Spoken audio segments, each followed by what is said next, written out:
Welcome back to another episode of Hey Coach Radio. I am William Grazione, your host, joined by nutrition expert Zach Ritchie. We got 3 questions. We got 15 minutes to answer them, and we're going to kick this podcast off right now. Coach Zach, first question we have on the agenda is, do the biceps respond better to high reps? What are your thoughts on that question? Yeah, I mean, I prefer high volume, full range of motion. So getting a full deep stretch when performing any sort of bicep curl. And yeah, I think it's just going to be a lot about quality form and execution. But yeah, I think the high volume route is the way to go when it comes to arm training. Absolutely. I think fundamentally you have to make sure that you have a really good mind-muscle connection with any muscle that you're training. And that doesn't specifically just isolate the biceps. Now, granted, you and I both have good biceps, but at the end of the day, if somebody asks you to flex your biceps, like, you can feel the muscle contract. There are a lot of people out there in the world, you ask them to flex their biceps and they can't actually feel the muscle contract.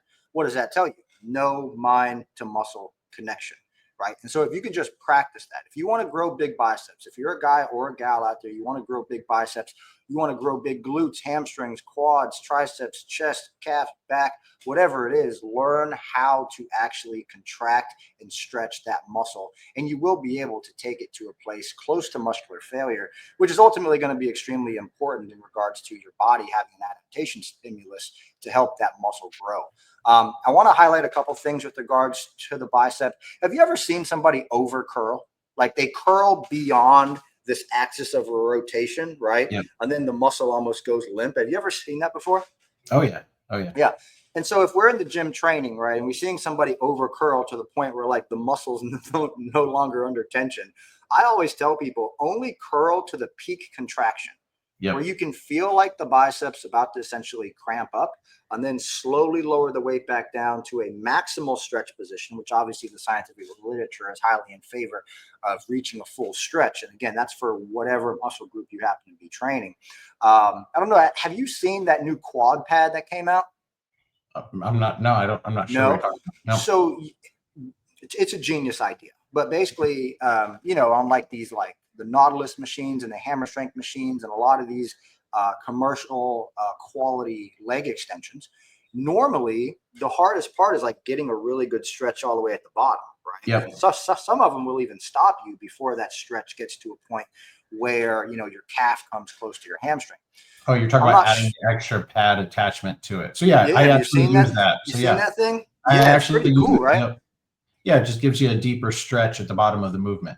Yeah, exactly. And so in relation to the biceps, again, very important to get all the way to the extended position, right? Because there's an extreme end range in both the contraction and the eccentric, right? And you want to find the extreme end range in both. But when you curl, you only want to curl to a peak contraction. And I do believe that your front delts are taking over. So absolutely. And I do think that for most people, you have to find what the minimum effective dose is in terms of volume for you, and just really try to start with something that you know is going to be effective. So maybe for somebody that's not used to training biceps all too often, that really wants to grow them, probably would recommend doing like maybe 2 days per week. But when you do train them, maybe 4 to 6 sets per day, probably be the max. But then obviously over the course of time, you would increase your volume, which increases your intensity and the demand on that muscle. And then over the course of time, that muscle will begin to have a positive outcome in regards to muscular growth. So wrapping up, can the biceps grow if you train them with higher reps? I actually prefer higher reps. If you could put like a perfect number on it, Zach, in terms of your bicep training, like how many reps do you think is better or worse for getting enough volume to stimulate growth in a pump? Yeah, I usually like 15 plus on working sets in regards to bicep training. Nice. That's not discounting, as far as progressive overload in regards to weight, but at some point, you are going to have other muscles take over, and you're no longer going to be just concentrating on the bicep. So like we were just saying, a lot of times if you're going too heavy, there's usually a lot of shoulder recruitment, lower back recruitment in order to perform that exercise. So finding a weight that works best for you, that you can, perform the rep with perfect form. I think that that's the route to go. Yeah. So wrapping up the first question, 5 minutes in, I'll give you one coach tip as we wrap up this question. But if you ever feel as though you got more in the tank, take your last set to failure, Yep. meaning that you can't even contract the bicep anymore. And Yep. that will typically be enough stress to stimulate a novel response. All right. Question number 2. Can you take creatine monohydrate every day? And creatine monohydrate's kind of been the talk of the town for like 10 years now. And it seems like maybe every 3 months or something, either a new type of creatine comes out, new creatine research comes out. People are always back and forth. Do you need to load it? Do you not need to load it? People are confused about how to use creatine monohydrate. Coach Zach, can we dive in real quick? How do you like for your clients to implement creatine monohydrate? I think everyone should take creatine daily, no matter what age. And so I say children all the way up through elderly adults. So Yeah, it's interesting. I actually started to use creatine. Dude, I think I was like 10 or 12. yep. My uncle, he was into bodybuilding. And one day I'm at the house and he just brings me over a tub of creatine. I'm like, what is that? He's like, oh, it's going to help your muscles get bigger. And I'm like, Yep. okay, I'll try it. And so, creatine monohydrate, I think could definitely be used for young athletes. I think it could definitely be That's where I used. think it's perfect for it. And so these young athletes, especially, any form of a contact sport, I think using creatine is great for um, cognitive performance benefits, as well as protecting your brain from concussion. So there's a lot of research out there showing how protective it is whenever you experience any sort of head trauma. So And yeah, and um, you just stated off air that one of your family members is actually studying the effects of creatine. Is Yep, that one of yep. her Working toward, findings? yeah, she's working towards being an MD at the moment, and that's one of her main research Wow, focuses right now is the cognitive performance benefits of creatine, and that's yeah, awesome. they're finding out a lot there. That's Um, awesome. so definitely One think that it's great for everyone to be taken. Yeah, one addition that I would add to that is if you do decide to put your young athlete on creatine monohydrate, it's going to be even more valuable to ensure that they're properly hydrated, right? Yep, Because what we have to understand is that we are putting, crystallized or micronized creatine into the body, and it has to be filtered and processed through specific organs, right? yep, And so, as long as you can keep the young athlete hydrated, which we'd probably recommend at least a half gallon, maybe even for some football players, rugby, guys that are outside in Florida heat sweating really, really bad, you could probably even work them up to 80 ounces to a gallon of water a day as long as they can tolerate it, because we want to keep that creatine moving throughout the physiology. We also have to yep, understand that without proper hydration, it's going to be harder for it to get to where it needs to go. yep. You know, Agreed. amounts of creatine monohydrate. Coach Zach, do we have to load it? No. And so at Yeah. some point, you're going to reach that saturation point if you're just consistent with taking it. So Mhm. I think that that was a kind of more of one of those original myths, probably from a sales and marketing standpoint. Yeah. Finish that first bottle rather quickly so that you have to buy your next one. Dude, that Celtec ad and the effects of Celtec. You remember? Oh, It's yeah. like 70 grams of dextrose with like 10 grams of creatine each Yeah. day. Dude, we used to put on like 10 pounds of body weight in a month. We'd be like, Of oh my course. God, I feel huge. And so do you have to load it? No, but I think that there's a couple discrepancies in terms of like how much a woman should use and maybe how much a man should use.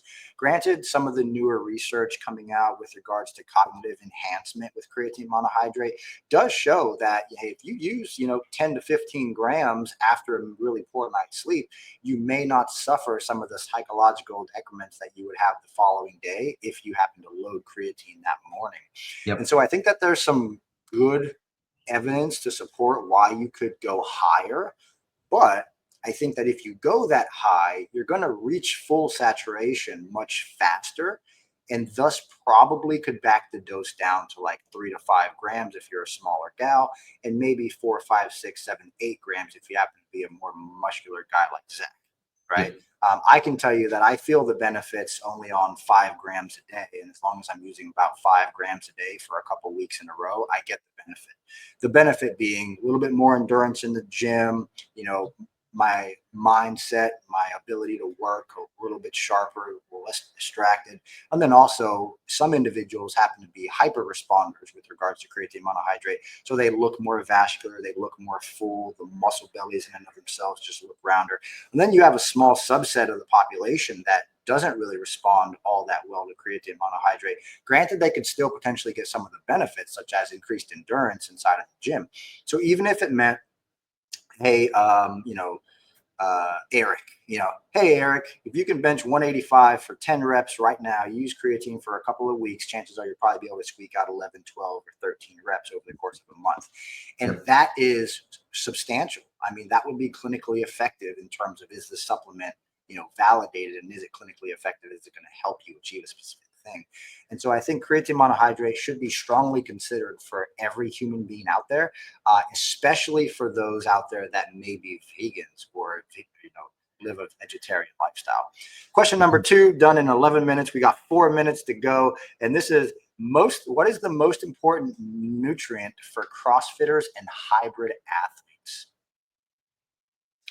I believe that the nutrient happens to be carbohydrates and glucose. Okay. Yep. Now, if you look at the way that a lot of these athletes train, I mean, they are doing glycolytic exercise very fast, right? Like when you and I go to the gym and we train like bodybuilders, and maybe I do a little bit of extra hybrid stuff here around the house and I run and stuff like that. When you go to the gym and train like a bodybuilder, do you need rapid glycogen replenishment immediately after the training? I don't necessarily think you need it immediately after the training, but if you happen to be a hybrid athlete that's working out multiple times per day and you're doing a lot of running paired with resistance training, I think having more carbohydrate in the diet happens to be more beneficial than if you happen to go like carnivore, keto, low carb, or something like that. Would you agree with regards these to are performance. Yeah, these are performance-based athletes, and so I don't see the reason to deprive yourself of that energy that comes from your body's preferred energy source, being carbohydrates. So I 100% agree with you that carbohydrates would be the most important nutrient for performance-based athletes. Yeah, we can throw in some context here as well, because let's just say, for instance, you happen to already be a lean person, right? And you wake up and you're relatively low on carbohydrate. You would be able to tell that if you happen to check your blood sugar and maybe you're borderline hypoglycemic because you woke up, you have eaten for 8 hours or something. Yep. Probably a really good idea for you if you're already on the leaner side to get in probably like 50 to 60 grams of carbohydrates like immediately before you train. That way it prevents you from seeing the performance decreases during training of going hypoglycemic. And I've made this mistake before in the past when I used to train at Powerhouse Gym. I got down to probably about 10% body fat. And, about an hour into the workout, dude, I felt like a zombie. It was like I'm barely hanging on. And what I decided to do was actually implement about, I think it was the 32-ounce Gatorade. So what's that? Probably like 30 grams of carbs just from dextrose. And I remember adding that in, and I just felt like a brand new human. It was almost like I didn't need to eat a full meal, didn't need to eat a whole breakfast. As long as I mixed that Gatorade with like some essential amino acids and the creatine, I felt really good during the workout. And then obviously throughout all that damage you're causing while you're training, you want to replenish with protein, carbohydrates after the training session. What are your thoughts on this? Post-workout and pre-workout. Do you like to go higher fat pre-workout, higher fat post-workout, or more like lean protein, high carb pre and post? For endurance and hypertrophy.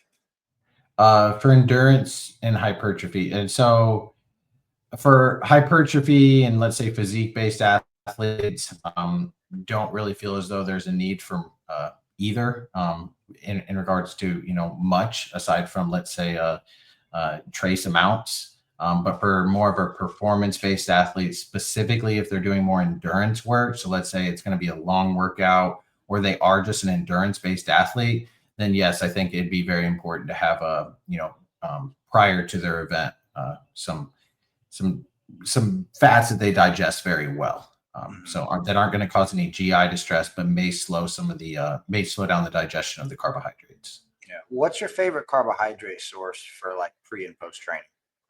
I like whatever digests well for you. So I know rice highly based. branched cyclic dextrin is a really popular one in the Yeah. bodybuilding world. Yep. Yeah. Cluster dextrin, cyclic dextrin, perfect. Those are great for intra as well. Some people do very well with, fructose. I like easily digestible carb sources, rice based foods prior to training. A lot of people like really quick based, fast digesting carbohydrate sources post training. So Right. whether that's, let's say, a cereal with your protein poured on it, a lot of people love that. So just getting in something pretty quick to, refuel your glycogen stores. I also think it can help to shuttle that creatine into the muscle faster Definitely. if you happen to do that immediately post training. And I know that for a long time, people were saying, "Oh, you don't have to take creatine post training. You don't have to take creatine," but it is still more optimal to do it at that time because you are more insulin sensitive and you're also Yep. hitting the body with a fair amount of sugar, and that's ultimately going to drive that creatine, water, sugar into the muscle. So with that being said, 15 minutes, 3 questions. We wrapped up this podcast episode in perfect time. And my ticker is about to go off. Nice. 3, 2, 1. There it is. Efficient. 3 questions, 15 minutes. Efficient. That is efficiency. Coach Zach, dude, you are coming to the end of your contest preparation here. I think you're about 4 weeks out now. Hey, less Anything than that we 4. should be expecting? 3.5. 3.5. All right. Anything that we should be expecting? When's the show? Where's it at? And are you excited? Excited, yes. Fatigue and very fatigued, very exhausted, ton of brain fog. So hopefully some of this made sense today. Show is in, like I said, around 3.5 weeks. Thai Pope Classic in right outside of Orlando. Nice. Very cool, man. Very cool. Well, I'll definitely connect with you outside the podcast where we can talk about that a little bit. And for everybody who tuned into this video, thank you so much for watching. If you happen to tune into this audio on our podcast platform, we appreciate you tuning in. If you would help us out, like the video, also comment and subscribe to the podcast on whatever platform you're listening to it on. Thank you so much. God bless you and have an amazing day. Coach Will Grazione, Coach Zach Ritchie, and we are out.